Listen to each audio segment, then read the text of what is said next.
Hello, guys. Close your eyes and imagine the faint hum of city traffic in the distance, the gentle whisper of a breeze between tall buildings, and the soft glow of lights in a city that never truly sleeps. In this quiet moment, picture yourself drifting above the streets of Lower Manhattan, as if in a slow, peaceful flight.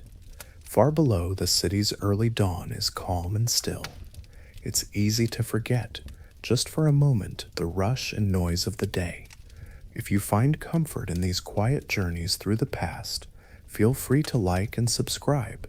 It helps more than you know. Also, I'd love for you to share in the comments where you're watching from and what time it is there right now. It's always so interesting to see how far and wide these quiet moments reach.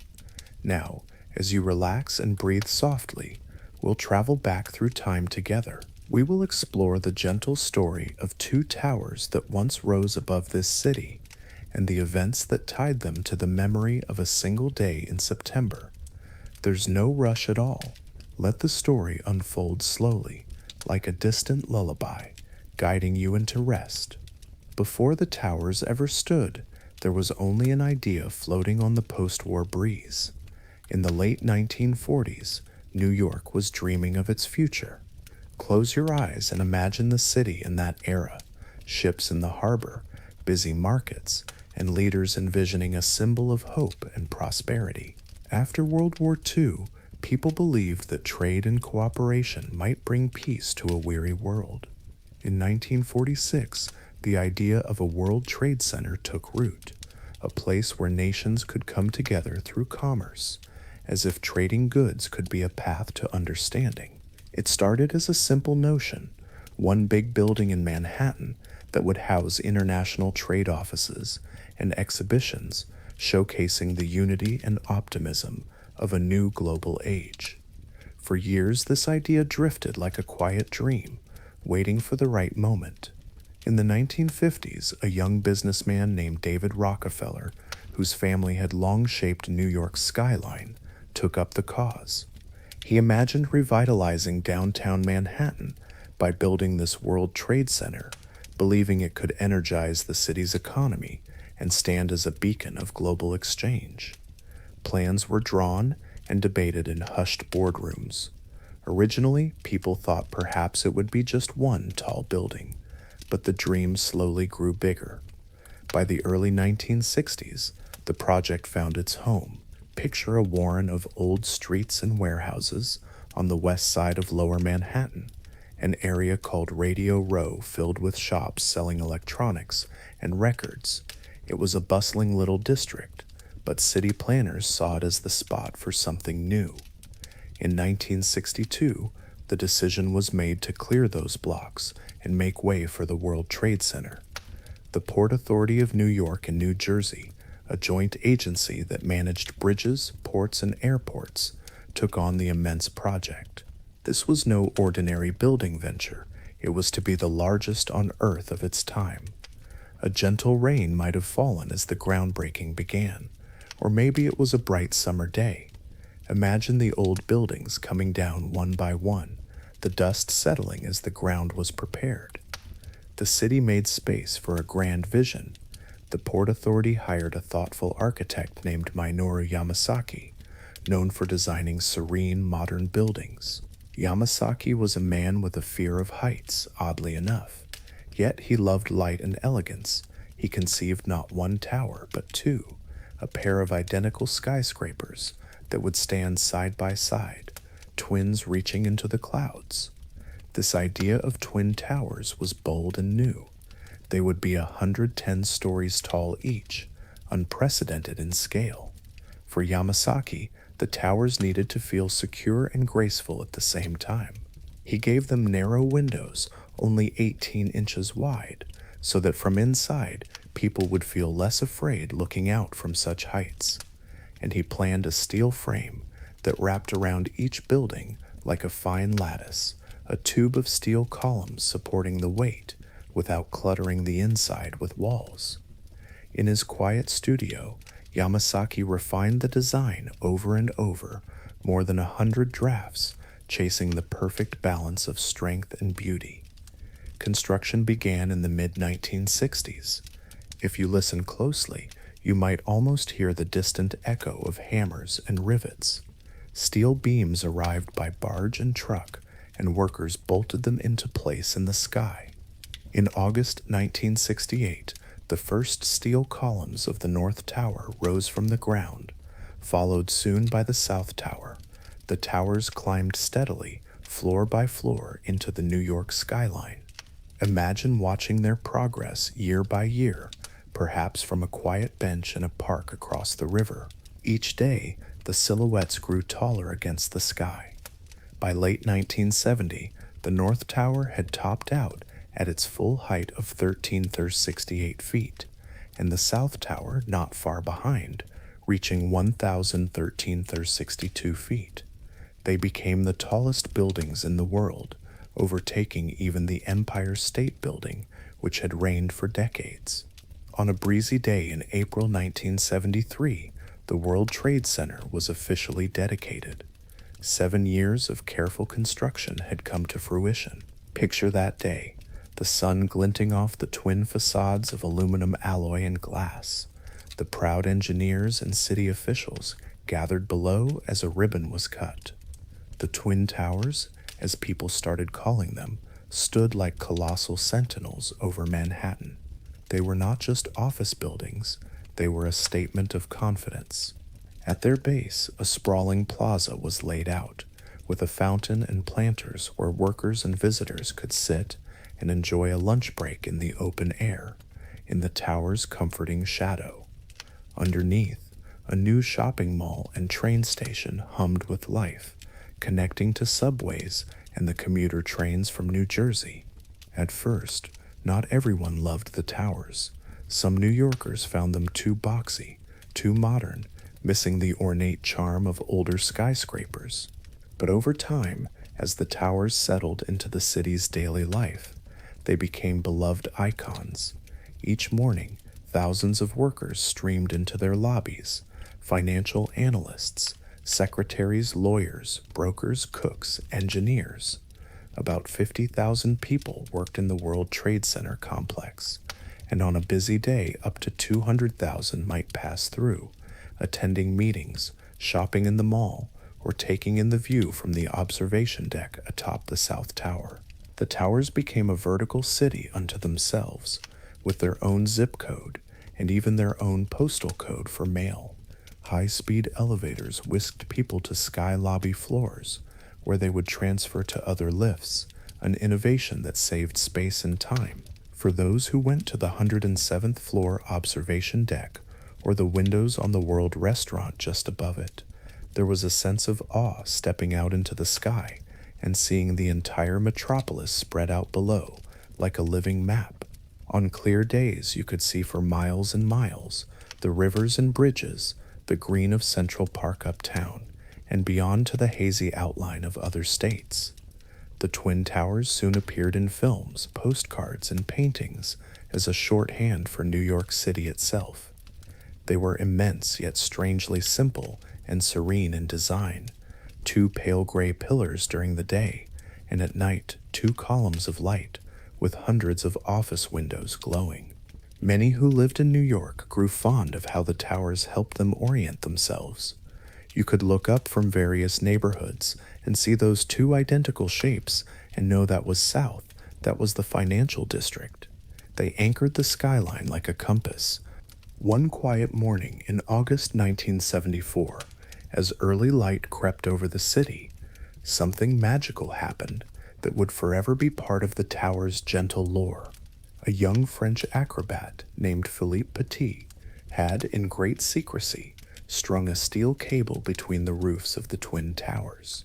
Before the city was fully awake, he stepped out onto that wire, 1,350 feet above the ground, with no net, balancing with a long pole. In the dawn sky, he spent 45 minutes dancing and walking back and forth between the towers. Office workers and pedestrians far below looked up, astonished to see a tiny figure moving in the air between the buildings. Police officers waited nervously on the roofs to arrest him when he finished, but in that time, The world seemed to pause and watch in wonder. Petit's heart-stopping walk became a legend, a moment of beauty and daredevil artistry on the very edge of heaven. It was as if the towers themselves had been momentarily transformed into a stage in the clouds. When he finally stepped off the wire, people cheered. He was arrested for trespassing, but the city loved his stunts so much that charges were dropped, and he was even invited to perform for children in the park as penance. This high-wire dance in the sky showed a softer side of the immense buildings, that they could inspire playfulness and poetry, not just commerce. Through the 1970s and 1980s, the World Trade Center thrived. It housed banks, insurance companies, trade organizations from many countries, and a bustle of global business deals being made quietly behind those narrow windows. The complex included not only the two giants, but 5 other smaller buildings around them, including a hotel. The outdoor plaza between the towers would host concerts and farmers markets, filling the lunch hour with music or the scent of produce stands. Office workers who perhaps had been unsure of these modern towers gradually came to appreciate the views, the conveniences, and the sense that they were part of something truly grand. On windy days, the towers would gently sway almost imperceptibly, engineered to bend with the breeze. Inside, you might see the hanging light fixtures gently vibrating, a reminder that even these giants were flexible and alive in a way. As the towers rose to fame, they also came to represent New York's status as a capital of world finance and trade. They were named the World Trade Center, with the hopeful idea of bringing international business together, and indeed companies from across the globe had offices there. In a sense, the Twin Towers stood for globalization and economic power. They were a hub where money, information, and people from many countries flowed in and out every day. When diplomats or tourists visited New York, many would go to see the towers, to stand on the roof and feel the wind at that height, marveling at human ingenuity. For New Yorkers, the twins could also be friendly giants. Families would bring children to the observatory, couples might dine at the rooftop restaurant on a special night, and in winter the plaza below sometimes had a Christmas tree, its lights twinkling in the shadow of the skyscrapers. All seemed solid and timeless, as though these towers might stand for 100 years or more. However, beneath that peaceful routine, in the broader world, events were unfolding that would eventually put the World Trade Center in great danger. In the early 1990s, distant rumblings of conflict began to touch New York. On a cold day in February 1993, the first sign of trouble arrived. It was just after noon on February 26, a regular Friday lunchtime. The towers were busy with workers and visitors as usual. Suddenly, a blast echoed from beneath the complex. In the underground parking garage below the North Tower, a powerful bomb exploded with a thunderous roar. The ground trembled. People in the lower floors felt the floor shake, and lights flickered. A plume of thick smoke began to snake its way up stairwells and elevator shafts. At first, many in the towers didn't know what had happened. Some thought perhaps a transformer blew, or there was an electrical fire. But in the dark garage, a 1,200-pound truck bomb had detonated, tearing open a crater several stories deep. The explosion knocked out the power in the towers, plunging many stairwells into darkness. Within minutes, evacuation began. Imagine thousands of office workers carefully descending endless flights of stairs, lit only by dim emergency lights or nothing at all, holding onto each other's shoulders to stay together in the smoke. Some had to feel their way down 50, 60, even 80 flights. The stairways filled with the sound of calm but urgent footsteps on concrete steps and people's coughs as smoke wafted upwards. The smell of it was acrid. Some people stuck up in elevators were trapped when the power failed. Rescuers had to reach them hours later. Outside, police and firefighters rushed to the scene. That day, 6 people lost their lives in the bombing, including a young pregnant woman who worked in the towers. Over 1,000 were injured, mostly from smoke inhalation and the chaotic evacuation. but thankfully, the towers themselves stood firm.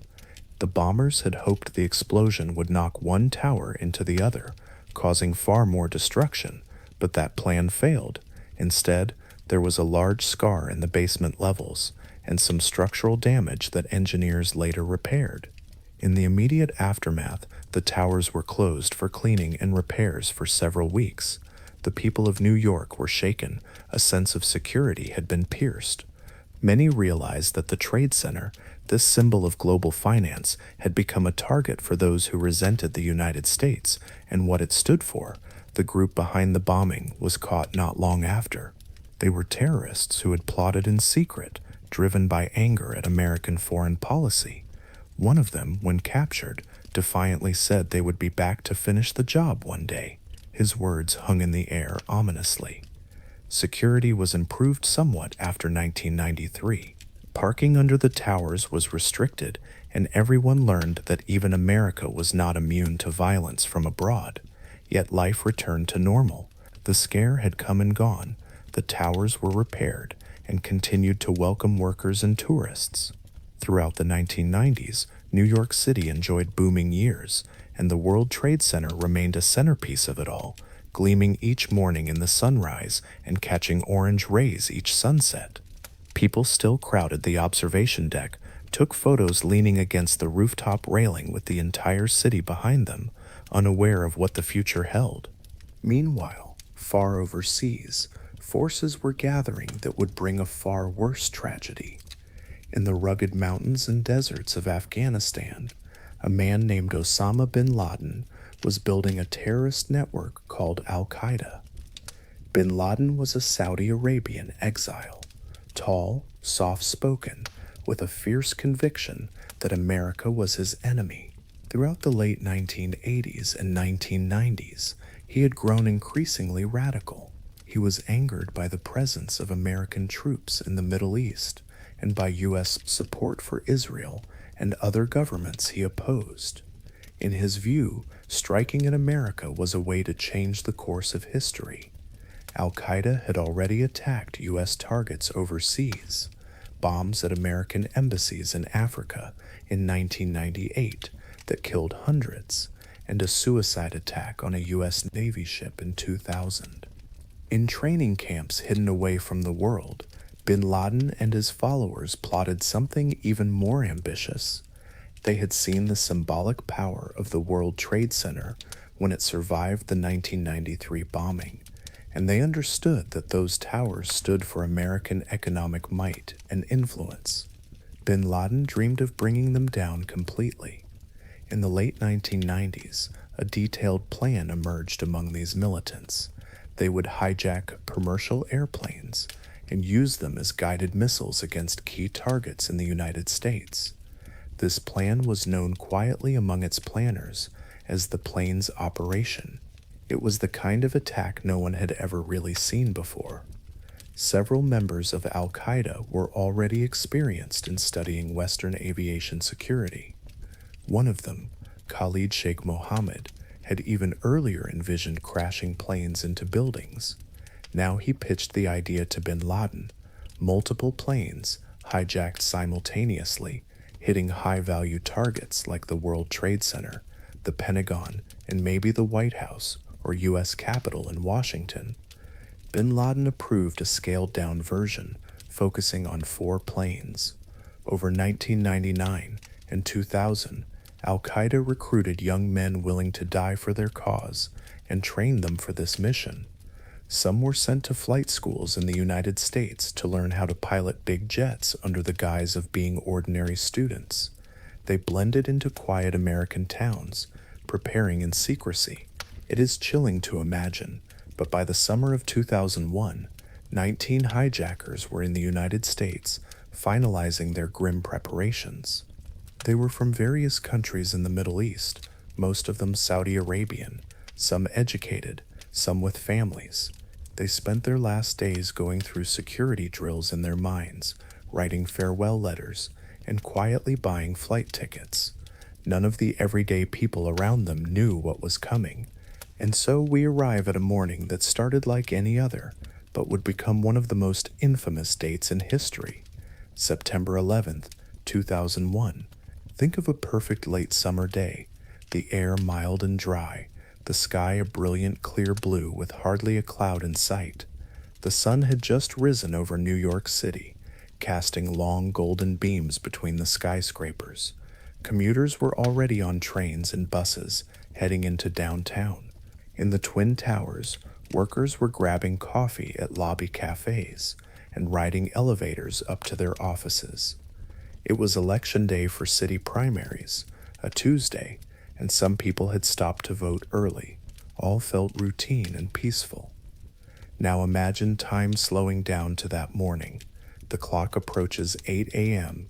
The 4 flights chosen by the hijackers are all preparing to depart from the East Coast, each bound for California, meaning they are heavy with thousands of gallons of fuel for the long journey. At Boston's Logan Airport, 2 flights take off.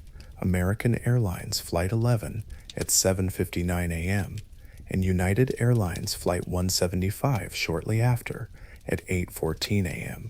Down in Washington, D.C., at Dulles Airport, American Flight 77 leaves the gate at 8:20 a.m. And in Newark, New Jersey, United Flight 93, a bit delayed, finally takes off at 8:42 a.m. On board these planes are unsuspecting travelers settling in for a normal trip, and also the teams of hijackers sitting among them in silence, likely gathering their nerve for what they are about to do. For a little while, everything continues as normal. Planes climb into clear skies, pilots chat with air traffic control, passengers maybe sip their coffee or gaze out the window at the morning sun above the clouds. Then, in quick succession, the routine shatters. At roughly 8:14 a.m., just 15 minutes after takeoff, the hijackers on Flight 11 make their move. They use small knives and brute force to storm the cockpit and overpower the pilots. Communication from that plane ceases for a moment. Then a strange transmission is heard by controllers. One of the hijackers, not realizing his microphone was broadcasting, saying in broken English, "Nobody move, everything will be okay. If you try to make any moves, you'll endanger yourself and the airplane. Just stay quiet." Flight 11, now under terrorist control, veers off its route and aims southward toward New York City. Back on the ground, air traffic controllers begin to realize something is very wrong, but there is little time to react. At about 8:42, just as Flight 93 is taking off in Newark, another nightmare unfolds in the sky over Pennsylvania. Flight 175 out of Boston is hijacked too. The attackers seize control and swing that plane around to head for New York as well. Almost simultaneously, around 8:50, hijackers commandeer Flight 77 out of Dulles, turning it back toward Washington, D.C. In less than half an hour, 3 large passenger jets have been forcibly turned into weapons. Back in New York, it's just another Tuesday morning in the offices of the North Tower. Maybe someone is peering out their window at the flawless blue sky, or checking their emails, or chatting with a coworker about the news or last night's sports game. Elevators glide up and down. On the streets below, the city is in full swing with morning traffic. Then, at 8:46 a.m., something impossible happens. Out of the corner of your mind's eye, imagine a glint of silver hurtling toward the tall north face of the North Tower. It is Flight 11, flying unnaturally low and fast. In the blink of an eye, at 8:46 and 40 seconds, the plane slams into the tower between the 93rd and 99th floors. The impact is tremendous. A fireball of jet fuel erupts from the opposite side of the building, orange flames bursting out and scorching the sky. The building sways slightly from the shock. Everyone in the vicinity hears a booming explosion and looks up. In offices below the impact zone, ceilings crumble and lights flicker. Above, hundreds of people are suddenly trapped as stairwells are destroyed by the crash. The world seems to hold its breath in confusion. On floors far below, people feel a jolt but aren't sure what it was. Some think perhaps an earthquake or an accident. In the streets, passers-by stop in their tracks, staring at the gaping, burning hole high up in the tower. Paper debris floats down like awkward confetti, thousands of sheets of office paper charred at the edges, now wafting gently through the air onto streets and rooftops. Tiny fragments of life from those offices drift down, memos, photographs, business cards, spread out over the city by the wind. In the South Tower next door, announcements tell people to stay put, that their building is secure. At this point, many think the North Tower was struck by a small plane or a freak accident. Some evacuate anyway, rushing down staircases, while others remain where they are, uncertain. Meanwhile, up in the North Tower's higher floors, conditions are dire. Thick black smoke pours from the plane's ruptured fuel, filling corridors and creeping upward. People trapped above the crash realize the stairways are impassable, and they do what they can. Some move toward the roof. Some call 911 or family members to say there's a fire. Helicopters attempt to approach, but the roof access is locked, and the smoke and heat are overwhelming. It is a desperate situation unfolding quietly in the sky. Emergency dispatchers send firefighters racing toward the trade center. Red fire engines weave through traffic with sirens blaring, heading downtown. The first firefighters reach the North Tower within minutes. They look up at the flaming upper floors, steel and glass glinting around the fire.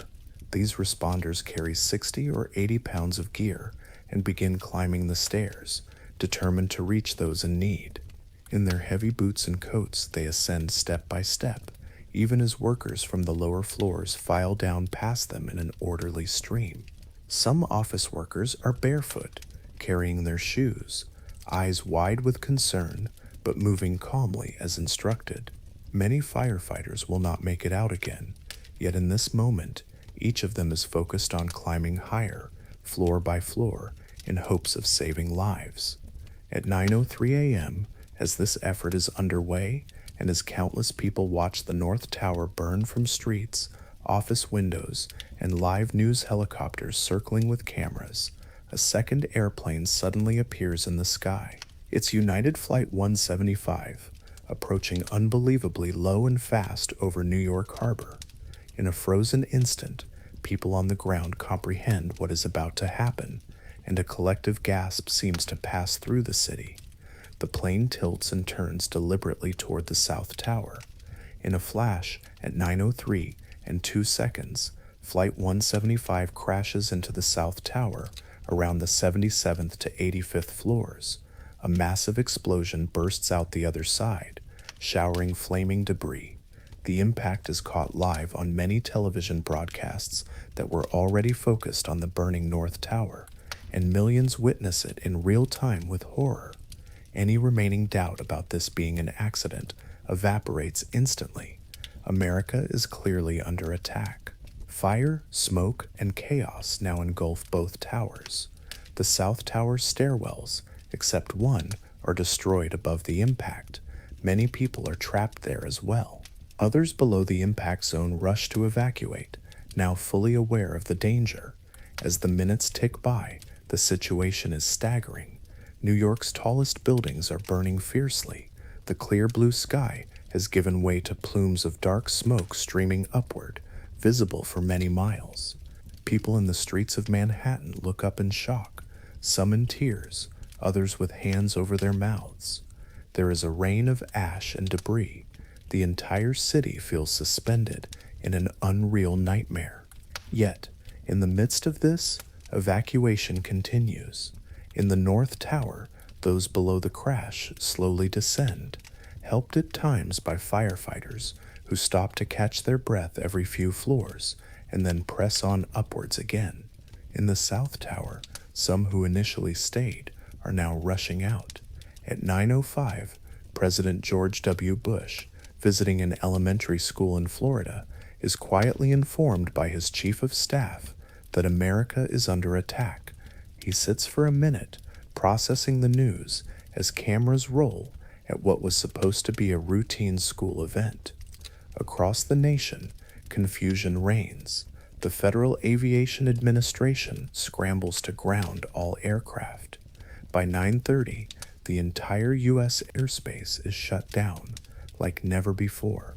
Every commercial plane ordered to land at the nearest airport to prevent any further hijackings. But even as these steps are taken, the calamity is still unfolding. At 9:37 a.m., another thunderous blow. American Airlines Flight 77 crashes into the Pentagon, the headquarters of the U.S. Department of Defense in Arlington, Virginia. The jet rips through the reinforced outer walls, igniting a fierce fire and sending up a column of black smoke near the nation's capital. The Pentagon, a low but massive five-sided building, now has a jagged burning wound in one side. Military and civilian personnel inside scramble to evacuate, and rescuers in Washington rush to that scene as well. Back in New York, by around 9:50 a.m., the fires in the towers rage on.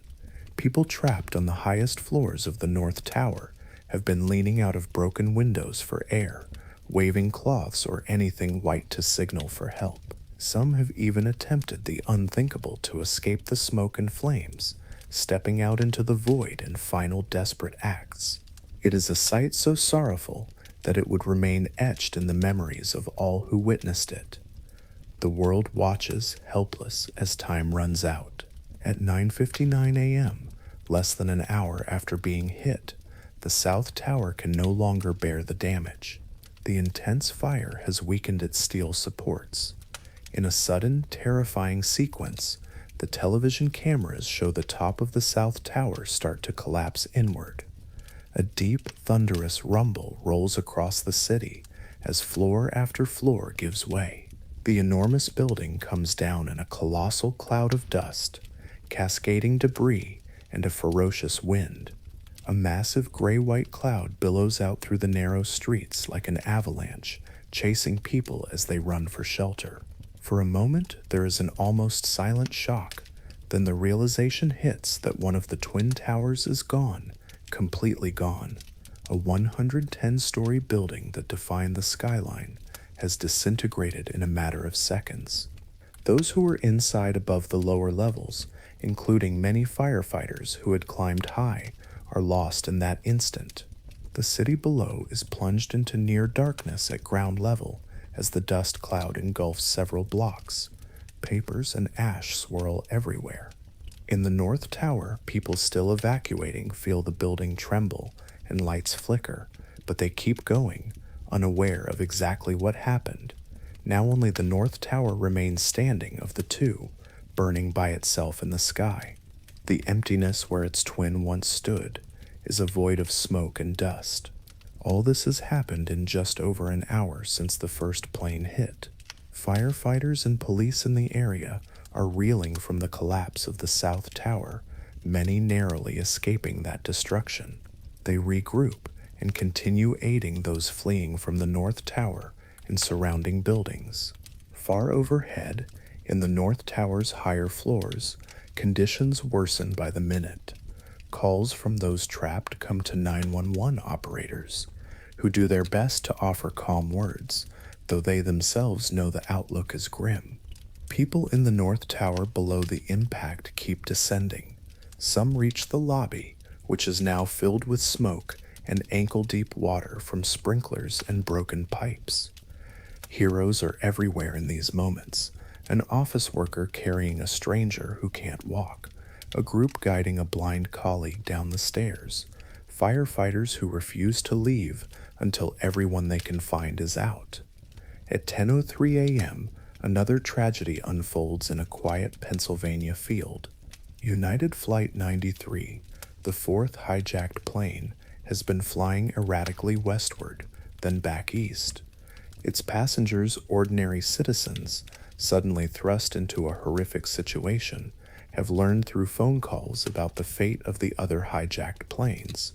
Understanding that their plane is intended for a similar destructive mission, perhaps the U.S. Capitol or the White House, as later intelligence suggested, they make a collective, courageous decision to fight back. We can only imagine the scene on that plane.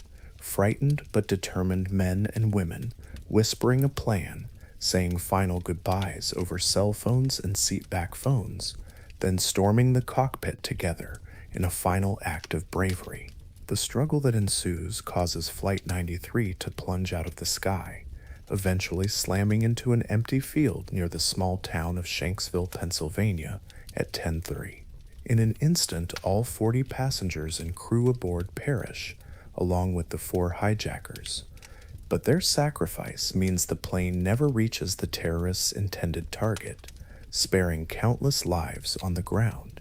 Local witnesses in Pennsylvania recall the thundering crash and seeing a plume of smoke rise above the trees, not yet comprehending that their rural community had become part of this day's terrible tapestry.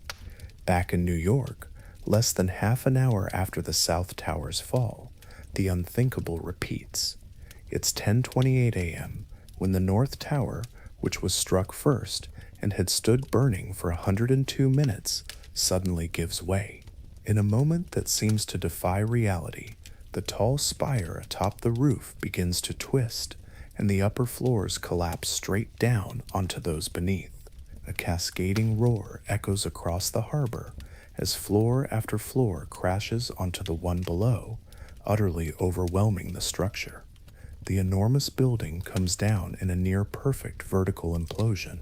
All 110 floors of the North Tower cascade to the earth in a vortex of concrete dust, steel, and glass. The cloud that erupts is enormous and dark, racing through the canyon of streets. People running several blocks away feel the ground shake like an earthquake and are enveloped in a choking fog of pulverized building materials. When the dust begins to settle, an eerie emptiness looms where the Twin Towers had stood moments before. Both of New York's proud towers are gone, and in their place is a colossal pile of smoking debris stories high. It looks as if part of the sky itself fell to the ground.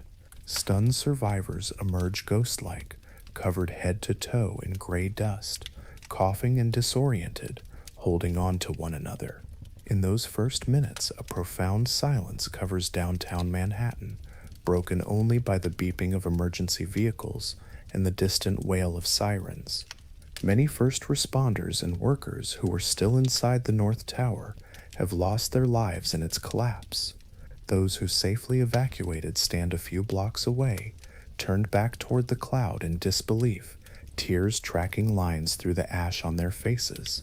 By this time, the entire nation is in a state of shock. All this destruction and heartbreak took place in less than 2 hours on a beautiful morning. The scope of the attacks is almost impossible to grasp.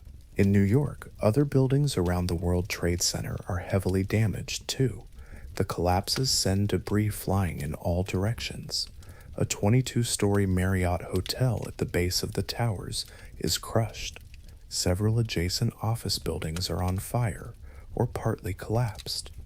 One of them, a 47-story building known as 7 World Trade Center, burns unchecked through the day, and at around 5:20 in the afternoon it also falls, becoming the 3rd skyscraper to collapse from the attacks, though thankfully it had been fully evacuated and no one is inside.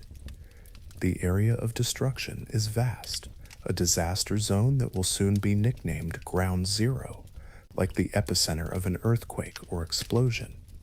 Washington, D.C. also reels from the Pentagon hit.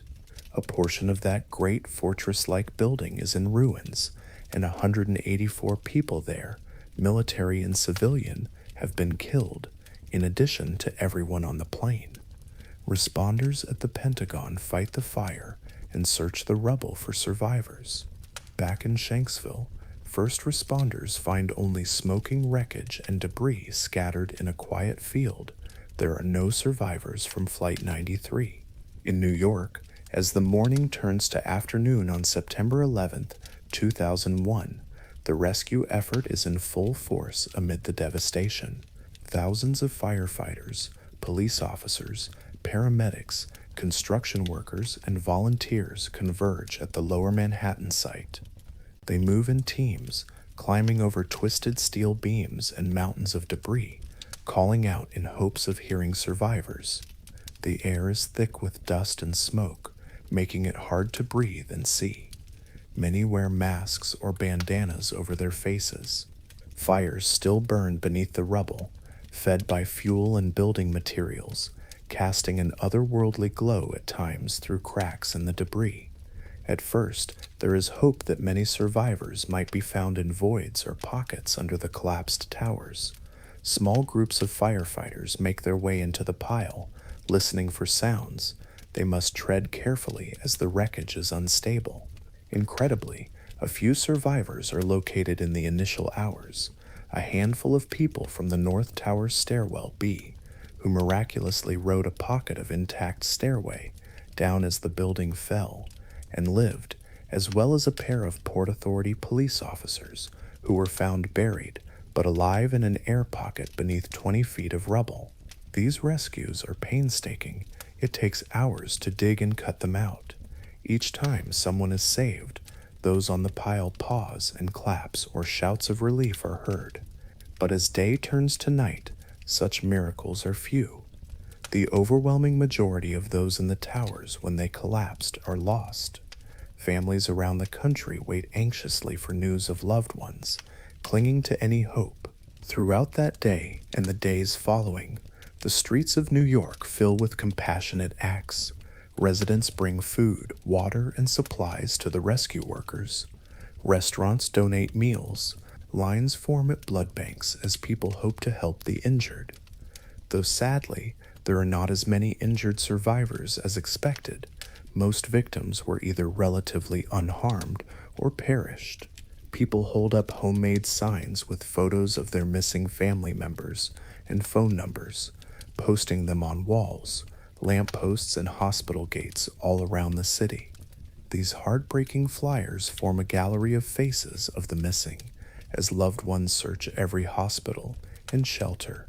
Names and faces of mothers, fathers, brothers, sisters, sons, and daughters, many smiling in vacation photos or at weddings, now plaster the city, asking, "Have you seen this person?"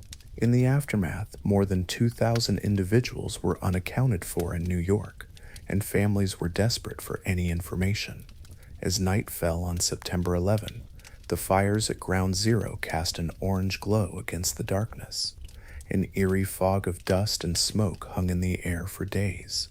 Bucket by bucket, rescuers removed debris, listening keenly for sounds of tapping or voices that might signal someone alive below. Construction equipment was brought in, and giant floodlights lit up the pile so work could continue through the night, and indeed, non-stop in shifts for many days.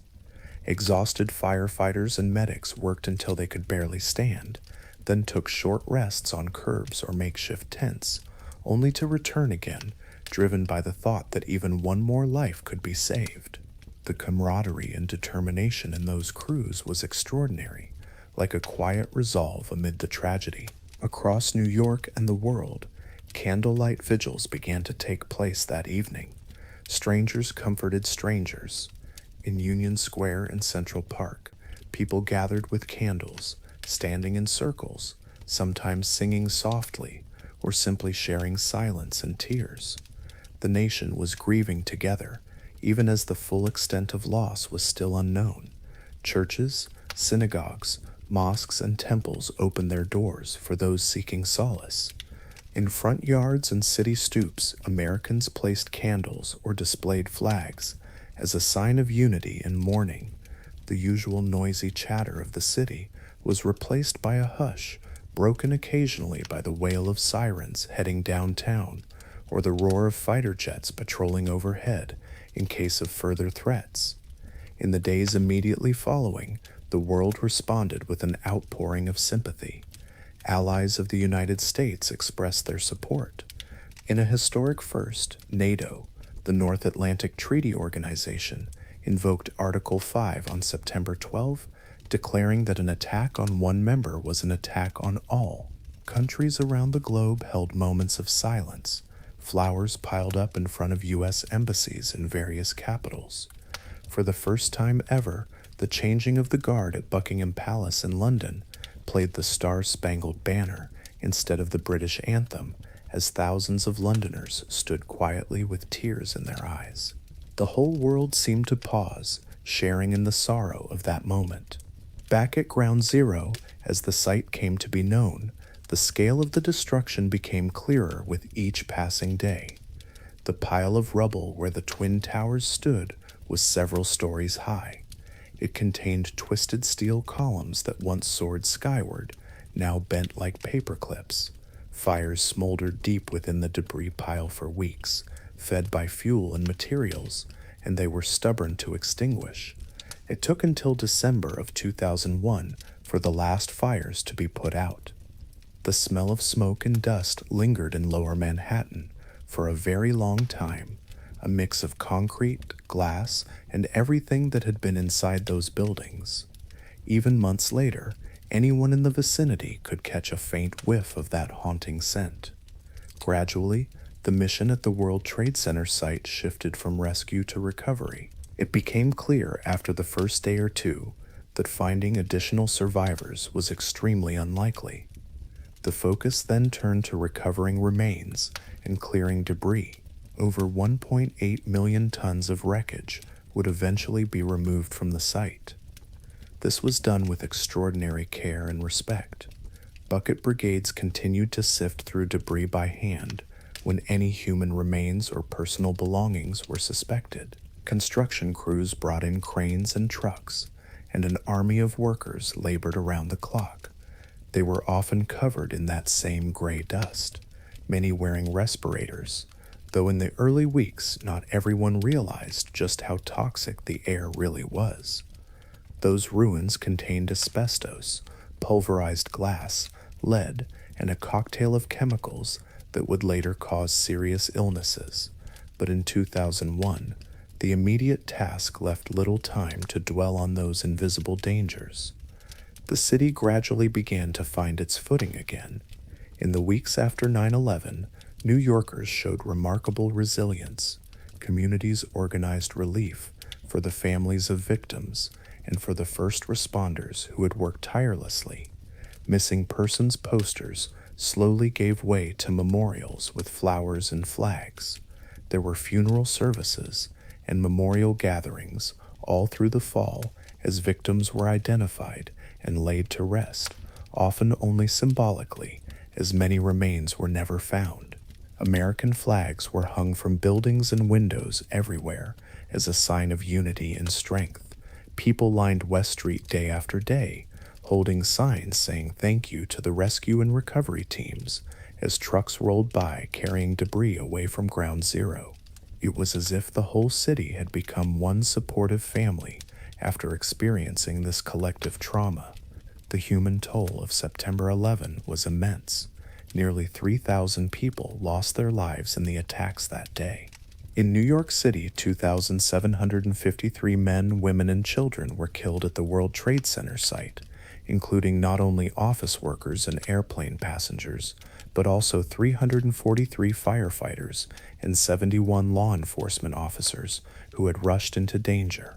At the Pentagon, 184 people perished, and on Flight 93, 40 brave souls died, preventing further carnage. The victims were of many backgrounds, young and old, executives and janitors, Americans and visitors from around the world. More than 90 countries lost citizens in the World Trade Center, reflecting the city's global character. In one single day, thousands of families were changed forever, each grief as profound as the next. There were heartbreaking stories. The young firefighter following in his father's footsteps who died alongside his comrades, the office worker who had survived the 1993 bombing but perished in 2001, the passengers who managed one last call to say I love you to their spouses. Each name among the lost carries a story of a life that was abruptly ended, leaving an echo of absence. Those who survived carried their own scars. Some had escaped from the towers just minutes before collapse. They would forever recall the rumble behind them and that rush of debris overtaking them. Many suffered from respiratory issues and trauma from inhaling dust or from the sheer horror they witnessed. And of course, the families, the wives, husbands, children, parents, siblings, faced an unimaginable grief. In the first weeks, many still clung to hope that their missing loved one might be found alive in a hospital or somewhere. But as time went on, that hope dimmed and turned to the ritual of mourning. In some cases, families never recovered any remains at all. For them, a funeral might have been an empty casket, a memorial service with just photographs. The emotional toll was beyond measure. In the face of such pain, a remarkable spirit of compassion took hold.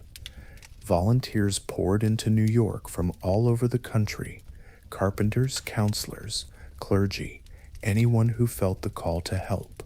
They cooked meals for firefighters, offered comfort to the bereaved, or simply listened. Thousands of letters of support arrived, including drawings and cards from school children to the rescue crews. This kindness was a light in the darkness, a reminder of human goodness shining through the sorrow. Beyond the immediate aftermath, the events of 9/11 set in motion profound changes in the world. The United States soon launched a military response. On October 7th, 2001, less than a month after the attacks, American and Allied forces began airstrikes in Afghanistan against al-Qaeda training camps and the Taliban regime that had harbored bin Laden and his followers. This was the start of the Afghanistan War, a conflict that would last 20 years, in fact, one of the longest wars in U.S. history. The Taliban government fell quickly, and al-Qaeda's bases were destroyed or scattered, but bin Laden himself escaped capture for nearly a decade. Still, in those early weeks of the war, there was a sense of determination that those responsible would face justice, and that Afghanistan would no longer be a safe haven for such terror. In the United States, security was immediately tightened everywhere. Airports in particular transformed almost overnight. Before 9/11, airport security was relatively low-key. Family could accompany travelers right to the gate, and many items were allowed on board that seem unthinkable now. After 9/11, the federal government created the Transportation Security Administration, TSA, to take over screening at airports. Uniformed TSA officers and new screening machines became a permanent fixture of air travel. Suddenly, everyone had to go through rigorous checkpoints: shoes off, belts off, laptops out, liquids limited, full-body scans in later years. Cockpit doors on planes were reinforced like vaults to prevent anyone from breaking in. Air marshals, plainclothes armed officers, flew on many flights as an added safeguard. The whole experience of flying changed to prioritize preventing any repeat of hijackings. While these measures were sometimes inconvenient, most people understood their necessity in the new reality. Around the world, governments beefed up counterterrorism efforts. Intelligence agencies began sharing information more actively to track extremist groups. There was a sense of global resolve to prevent another 9/11, and numerous plots in subsequent years were thwarted due to these heightened efforts. However, the fight against terrorism also led to difficult questions and controversies. In the United States, new laws like the USA Patriot Act were passed swiftly, expanding the government's surveillance and investigative powers. This allowed authorities to monitor phone calls, emails, and financial transactions more easily in the name of preventing terror attacks. While many accepted this as necessary for safety, others worried about the loss of privacy and civil liberties. A debate began that continues to this day: how to balance security and freedom. At the time, though, in the immediate shadow of 9/11, security was the paramount concern for most. In 2002, the U.S. government underwent a major reorganization to address domestic security challenges. The Department of Homeland Security was created, merging 22 different federal agencies into one giant department responsible for protecting the country from not just terrorism, but also natural disasters and other emergencies. Agencies like the Secret Service, Customs, Border Protection, Immigration, and FEMA, the Emergency Management Agency, all came under the DHS umbrella. This was the largest government restructuring in decades, showing how seriously the threat of terrorism was being taken. Despite these defensive measures and the war in Afghanistan, attention soon turned to another front, Iraq. U.S. leaders argued that Iraqi dictator Saddam Hussein might be developing weapons of mass destruction and could give them to terrorists, invoking the specter of 9/11 as a reason to act. Many Americans were still on edge, haunted by the fear that came from that September day. In March 2003, the United States led a coalition into war in Iraq. That conflict toppled Saddam's regime quickly, but no stockpiles of such weapons were found, and Iraq descended into years of insurgency and violence. The Iraq War became a subject of intense debate and showed how the ripple effects of 9/11 were complicated and far-reaching, leading the U.S. into a second protracted war. These wars in Afghanistan and Iraq cost many lives of American and Allied service members, but also of many Afghan and Iraqi civilians. They also reshaped geopolitics and stirred further global discussions about terrorism, extremism, and how best to combat them.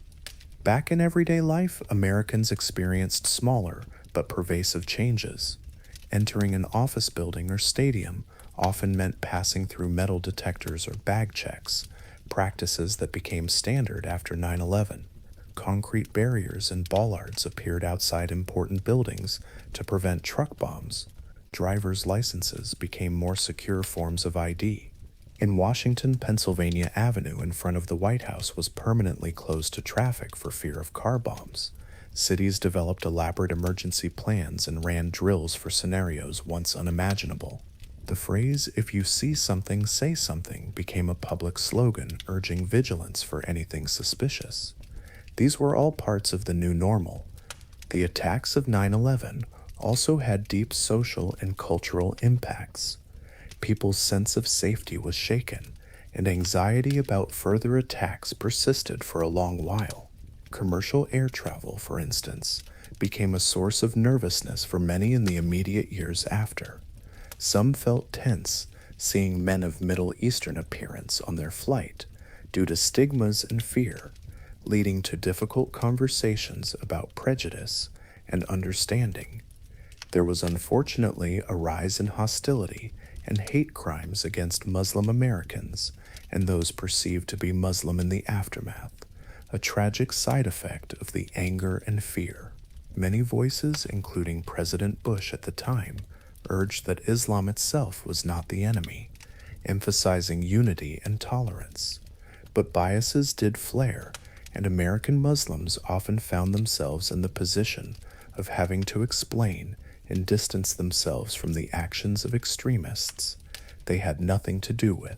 Over time, interfaith dialogues grew, and efforts were made to repair these societal strains, reminding everyone that the United States was built on religious freedom and that millions of peaceful Muslims were part of the national fabric. Culturally, 9/11 became a reference point in art, literature, and media. In the immediate aftermath, some entertainment was put on hold. Late-night comedy shows went off air for a few days, and when they returned, hosts spoke somberly about the tragedy.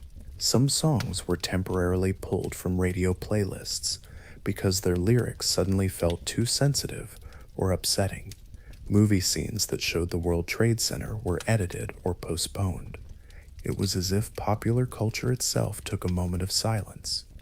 But as the months and years passed, creative expression helped people process what happened. Books were written, from journalistic accounts to deeply personal memoirs by survivors and victims' families. Novelists grappled with the event in stories.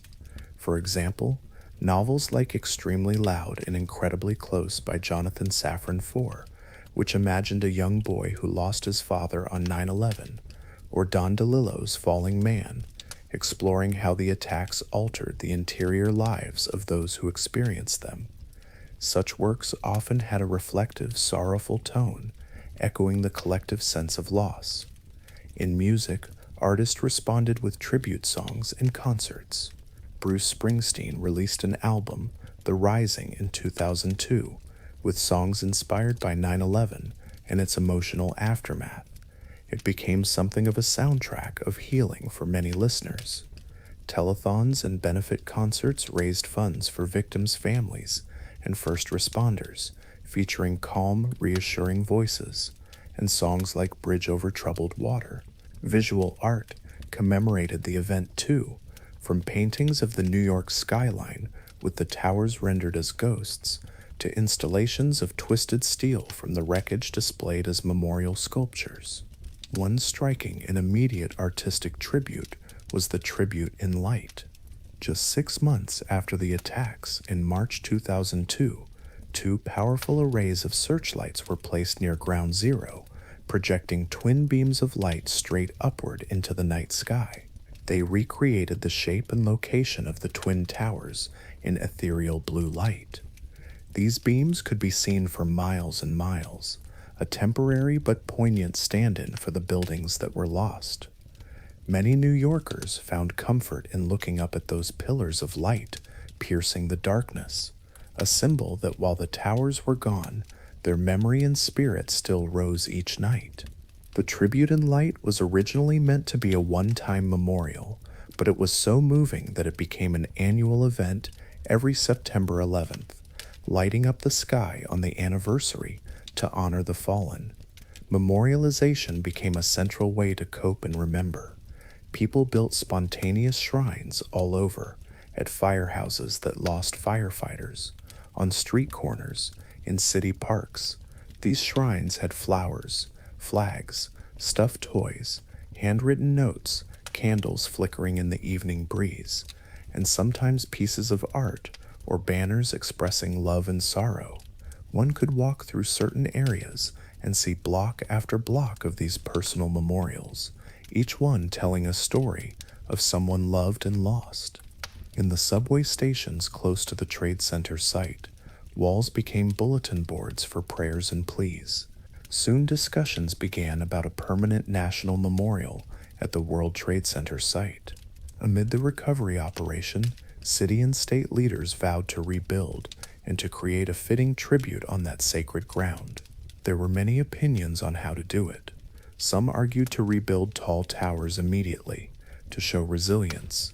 Others felt the ground where so many died should be purely a memorial park. Ultimately, a plan emerged to do both.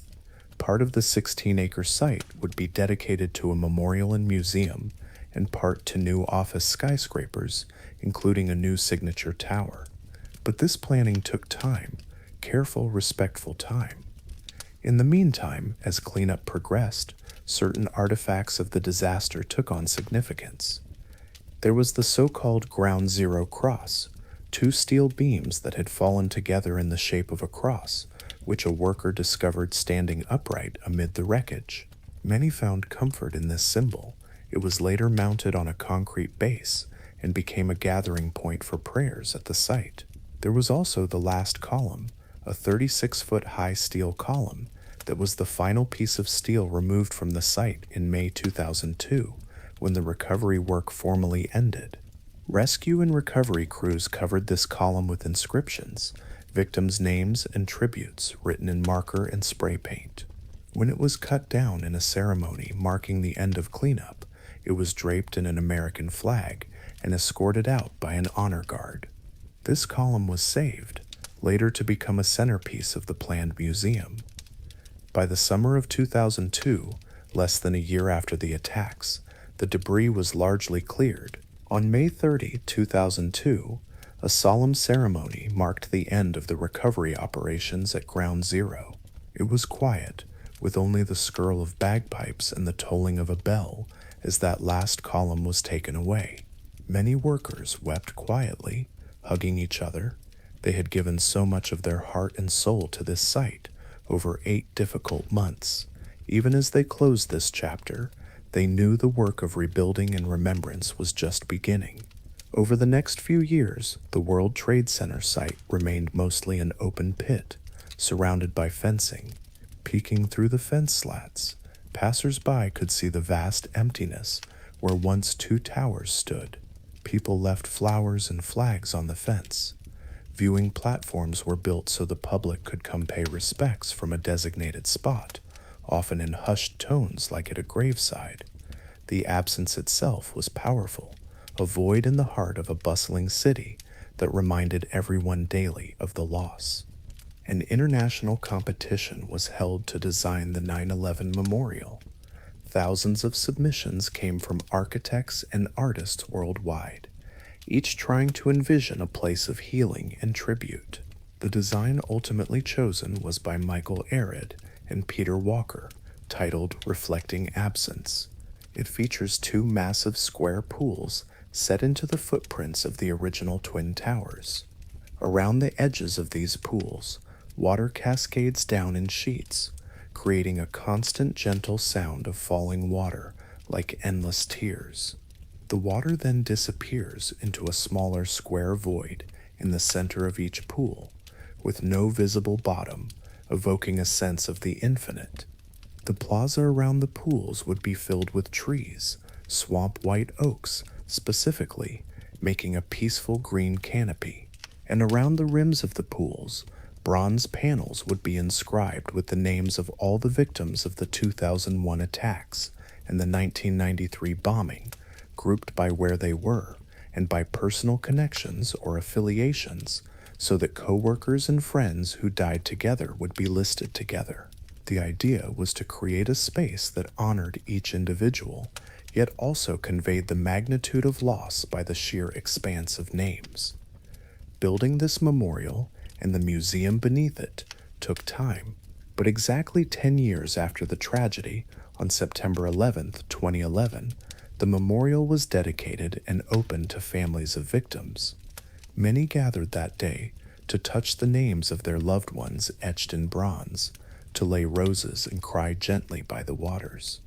The sound of the waterfalls provided a sort of privacy even in a public space, masking sobs and whispers. The memorial opened to the public the next day, and since then millions have visited this solemn ground. In one of the densest, busiest cities on Earth, the Memorial Plaza is relatively hushed. People speak in soft tones there, mindful of where they stand. Often there are simple tributes left by visitors: a flag, a handwritten note, a photo tucked into the letters of a name. On each victim's birthday, memorial staff insert a single white rose in the name, engraving as a touching ritual, so that on any given day, one might see a few fresh roses dotting the bronze panels. It is peaceful, dominated by those gentle waterfalls that never cease flowing. Next to the memorial pools now stands a new tower, a different kind of giant. One World Trade Center, sometimes still called by its early nickname, Freedom Tower, rose slowly over the years and claimed its place in the skyline. Its design is distinct from the old towers.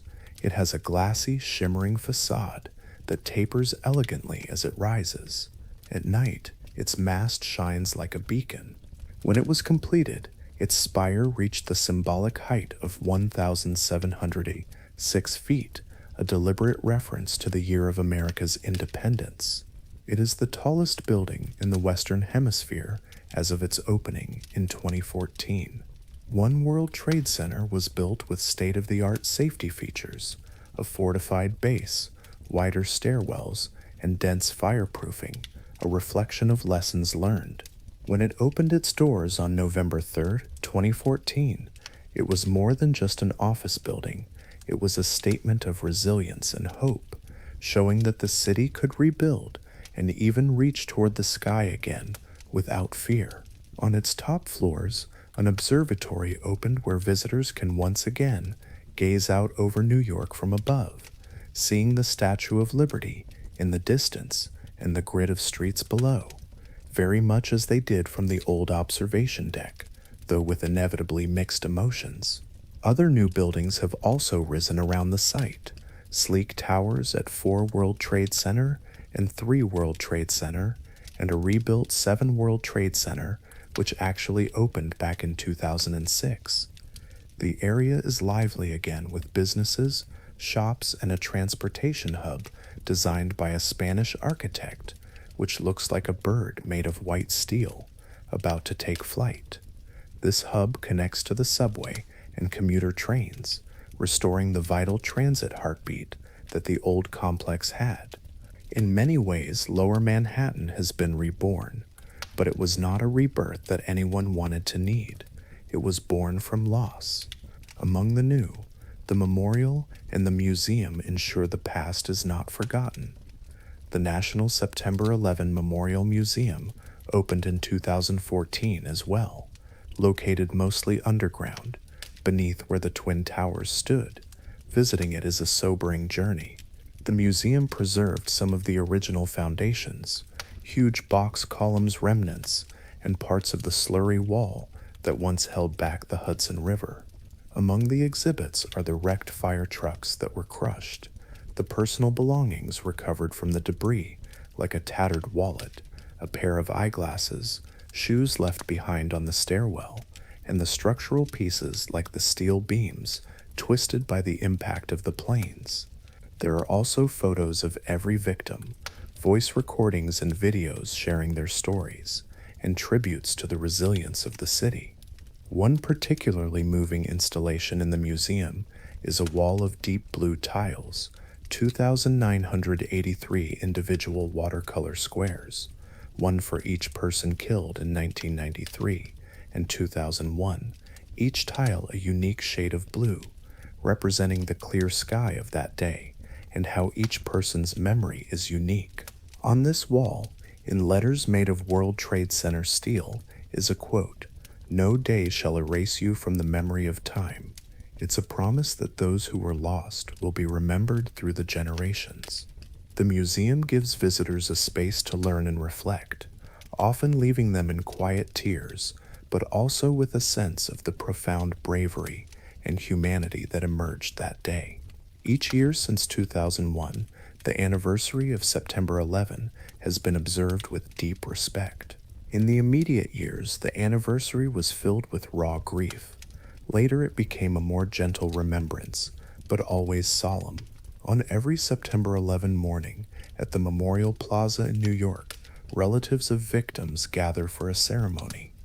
There is usually a moment of silence at 8:46 a.m., marking the exact time the first plane struck the North Tower. Another moment of silence comes at 9:03 for the second plane, and again at 9:37 for the Pentagon, and 10:03 for Flight 93, then 9:59 and 10:28 to mark the fall of each tower. During these pauses, church bells may toll across the city, and people everywhere often stop for a moment to remember. At the memorial, after each moment of silence, the voice of a family member at a microphone resumes reading names from a list. One by one, the names of all 2,977 victims are read aloud by their loved ones or by survivors. It takes hours to go through them all. Those listening often stand holding pictures or wearing t-shirts with a photo of the person they lost. Some quietly dab their eyes, others close them in prayer. The ceremony is not about speeches or politics. It's purely about the individuals who died. Hearing each name ensures that they are not lost in the vastness of the tragedy. Each name is like a sacred bell, reminding us of a unique life. The readers often add a short personal message after their portion of names, like "We love you and we miss you every day," or "Happy birthday in heaven, Dad." These small glimpses into families' hearts are deeply moving. Similar ceremonies happen at the Pentagon and near Shanksville, where names of those victims are read as well, and wreaths are laid. As the years have passed, these anniversaries have evolved from immediate mourning into more of a day of reflection and service. Many communities designate it as a day to volunteer or do good deeds in honor of those who lost their lives, calling it Patriot Day and a national day of service and remembrance. In this way, People try to reclaim something positive from the darkness, spreading kindness and tribute to the loved ones who are gone. Still, for many, the day is difficult, a day when memories flood back vividly, but they face it together, finding strength in community and in the notion that remembrance itself is an act of love that keeps those who died present in some way. Even beyond the anniversaries, the impacts of 9/11 continue to be felt. Health issues from the attacks have emerged as a slow-moving crisis for those exposed to the toxic dust. In the aftermath, thousands of firefighters, police, volunteers, and local residents breathed in air that was laden with pulverized concrete, glass fibers, asbestos, heavy metals, and burned chemicals. In those early days, officials downplayed the risk, and many people worked on the pile without adequate protection or lived nearby as the air remained contaminated. Over time, a significant number of these individuals developed illnesses, chronic respiratory conditions like asthma and scarred lungs, and a range of cancers from lung cancer to blood cancers appearing at higher rates than average. Some have also suffered persistent mental health issues like post-traumatic stress, anxiety, and depression from the horrors they saw. Years after 2001, doctors began to notice the patterns. Otherwise healthy young men and women who worked at ground zero were coming down with rare cancers. It became clear that the disaster kept claiming lives long after the day itself. To date, several thousand more people have died due to 9/11-related illnesses, a number that tragically keeps rising and will likely, if it hasn't already, exceed the number killed on the day of the attacks. Realizing the ongoing toll, the U.S. government set up programs to help. The World Trade Center Health Program and a Victim Compensation Fund were established to monitor, treat, and provide financial support for those suffering from certified 9/11-related conditions. It took advocacy and voices of sick responders going to Congress, sometimes with oxygen tanks in tow, to plead for this care and recognition. Eventually, laws were passed to fund these programs for decades to come, acknowledging that 9/11 is not truly over for tens of thousands of people. As of now, more than 100,000 individuals are enrolled in monitoring or treatment programs for 9/11 health effects, including firefighters, police, construction workers, volunteers, office workers who returned to downtown soon after, and even local school children who breathed in the dust. They carry the physical legacy of that day in their bodies. Every year, unfortunately, more names are added to memorial walls for responders who succumbed to illnesses incurred by their bravery on or after 9/11. The nation continues to honor them too, understanding that not all of the heroes died on that single day. Some have fought quiet battles with illness for years after, and that sacrifice is just as real. Geopolitically, the world that emerged after 9/11 went through significant shifts. The phrase war on terror defined the era, influencing foreign policy choices and military engagements across the globe. Countries increased cooperation against terror networks, but also sometimes grappled with the consequences of war and intervention. Al-Qaeda, which had been based in Afghanistan, was weakened, and eventually, a decade later in 2011, Osama bin Laden was found and killed by U.S. forces in Pakistan. Yet the violence did not simply end. New extremist groups arose, such as ISIS in the 2010s, partly born out of the chaos of the Iraq War and claiming their own brutal agenda. The struggle against terrorism changed form, but continued, leading to ongoing debates about how to address root causes and how to respond without losing lives and values. The events of 9/11 also triggered worldwide discussions on religious extremism, cultural misunderstanding, and the need for dialogue between the Western and Islamic worlds. Many initiatives were founded to foster better understanding and to prevent youth radicalization, aiming to ensure that such hatred and violence find less fertile ground in future generations. Within the United States, the tension between ensuring national security and protecting civil liberties persisted. Over the years, certain provisions of the Patriot Act were challenged and amended. Revelations in the 2010s about extensive government surveillance programs sparked debates and reforms, like those prompted by the leaks of Edward Snowden in 2013, which showed just how far surveillance had expanded under the justification of preventing terror. Society has been wrestling with how much privacy to trade for security. There are no easy answers, but the conversation itself is part of the legacy of 9/11, an understanding that the quest to be safe can sometimes come into conflict with the principles of freedom and privacy that are also cherished. It's a balancing act that each generation and each administration continue to navigate. On a more everyday social level, Americans became more aware of the world beyond their borders after 9/11. There was an increased interest in international news, cultures, and religions as people sought to understand why such an attack happened. Schools incorporated more about the Middle East and about terrorism in history and political science classes.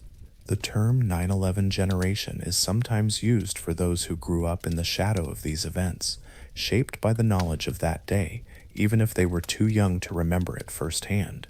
Now, more than 2 decades have passed since that clear September morning that changed everything. For those old enough to remember 2001, the memories of that day remain vivid, exactly where they were, what they felt when they saw the images or heard the news. It became one of those historical markers where everyone recalls their own story of that moment. But a new generation has come of age that has no personal memory of 9/11. They know it only through lessons, stories, and the world it created. To them, the Twin Towers are something their parents talk about, or they see in old movies and know that those buildings aren't there anymore. The challenge and duty of collective memory is to keep the significance alive without the immediacy of personal experience. This is why the memorials and ceremonies and education are so important. They pass the story on in a respectful way. Today, if you visit Lower Manhattan, you will find a vibrant, rebuilt neighborhood. Tourists snap selfies at the One World Trade Center Observatory or outside the Oculus Transportation Hub with its striking white wings. The streets bustle with suits and ties again as finance and tech companies fill the office towers. Life has continued and thrived. But there are subtle, poignant reminders too. Along the Memorial Plaza, you might spot a personal memento left at a name, or see 2 beams of light in a mural or graffiti somewhere, keeping the memory of the towers alive. New buildings incorporate memorials in their lobbies, and some older ones have plaques honoring employees lost. Even the firehouses in New York display bronze memorials with the names of the firefighters they lost that day, so that generations of new firefighters remember the legacy of courage. In homes across the country, people still have boxes of newspaper clippings and photos from that week, or preserved voicemails and emails that became precious because they were the last from someone. Kids who were babies in 2001 grew up hearing about the parent they never met. Those families often bond together in support networks and annual gatherings. They ensure that even as time marches on, each person lost is remembered for the life they lived, not just how they died. In the broader culture, 9/11 became a reference point in more ways than one. It influenced security protocols. It inspired storytelling. It prompted community resilience. Some say the attacks shattered a certain innocence, making Americans more aware of vulnerability. But they also displayed humanity's capacity for compassion and unity in the face of immense sorrow. For a brief time after 9/11, there was a strong sense of national and global unity. People truly came together. Over the years, that unity was tested and sometimes frayed by politics or other events. But on each anniversary, we often see a glimpse of it return. People taking time to remember that feeling of being one people, looking out for each other.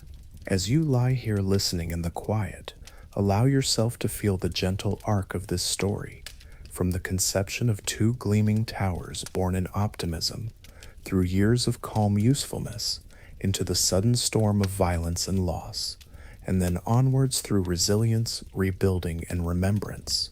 It is a long flowing tale, like a river that encountered rapids and waterfalls, but continues on. There is sadness in it, undeniably, but also immense love, bravery, and healing. The World Trade Center is not just a place or a set of buildings. It came to symbolize so many things. In its early years, it symbolized progress and commerce. On 9/11, it became a symbol of vulnerability and tragedy. After 9/11, it stands as a symbol of resilience and memory. Towers, smoke, and memory. These images intertwine. The towers that once soared, the smoke that marked a day of infamy, and the memory that endures. Now close your eyes again and picture the site today. In place of the mighty towers, twin reflecting pools now sit, calm and dignified. The names carved around them are illuminated softly at night by the lights under the water's cascade. Trees sway gently in the breeze, leaves rustling, providing shade and a sense of life continuing. Beside the memorial stands the new One World Trade Center, tall and shimmering, its glass reflecting the clouds and the sun's path each day. And at night, the building's spire shines a beacon light, often lit in soft colors, sometimes in blue, to honor the city's first responders, or other times in white. Every year on the night of September 11th, the Memorial Plaza falls quiet after the daytime ceremony. As dusk deepens, two great beams of blue-white light once again rise upward from near the footprints of the towers, piercing into the sky up to the heavens.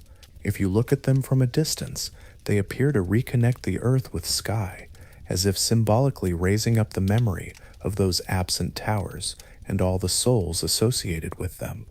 These pillars of light reach higher than any building until they diffuse among the stars.